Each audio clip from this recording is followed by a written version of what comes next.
अस्सलामुअलैकुम। आज हम एक्सेल में फार्मूला नंबर 8 को डिस्कस करेंगे।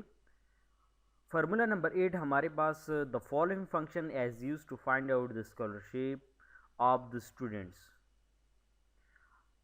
ज़्यादातर स्कूल्स या कॉलेजेस इंस्टीट्यूट या जो एजुकेशनल इंस्टीट्यूट हैं वहाँ पे बहुत ज़्यादा इस्तेमाल किया जाता है। इसके ज़रिए हम स्टूडेंट्स का स्कॉलरशिप फाइंड आउट कर सकते हैं। लेट सपोज ज़्यादातर जो एजुकेशनल इंस्टीट्यूट हैं वो इस तरह टेस्ट कंडक्ट करते हैं स्टूडेंट्स के लिए कि उनकी बेस पे वो एडमिट करते हैं स्टूडेंट्स को। यानी फॉर एग्ज़ाम्पल वो एक क्राइटेरिया बनाता है कि अगर फॉर एग्ज़ाम्पल किसी स्टूडेंट ने फर्स्ट पोजीशन ले लिया टेस्ट में तो उनको 50% डिस्काउंट दिया जाएगा। अगर किसी ने सेकंड पोजीशन ले लिया तो उनको 30% डिस्काउंट दिया जाएगा। अगर किसी ने थर्ड पोजीशन ले लिया तो उसे 10% या 5%। तो वट एवर कोई भी क्राइटेरिया हो तो उसके लिए हम ये वाला फंक्शन ज़्यादातर यूज़ करेंगे। तो आपने स्कॉलरशिप वाला जो कॉलम है इसकी जो फर्स्ट सेल है आपने इसमें क्लिक करना है। इज इक्वल टू आप टाइप करेंगे, यहाँ से ये जो फार्मूला आप देख सकते हैं वही एफ वाला स्टेटमेंट हम यूज़ करेंगे।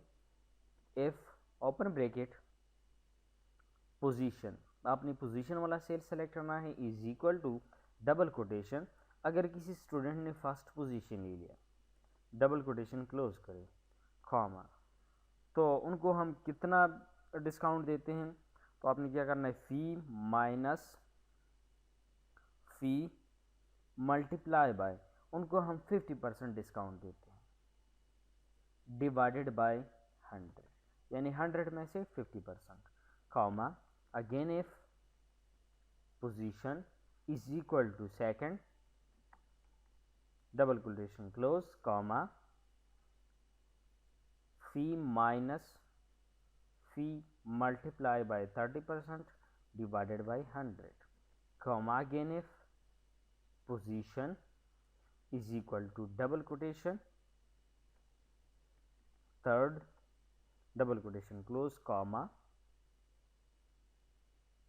फ़ी minus fee multiply by 10% divided by 100। अब जितने ब्रैकेट्स आपने ओपन किए उतनी आप क्लोज करेंगे। 1 2 3 एंटर प्रेस करें। ये फार्मूला नीचे की तरफ ड्रैग करें।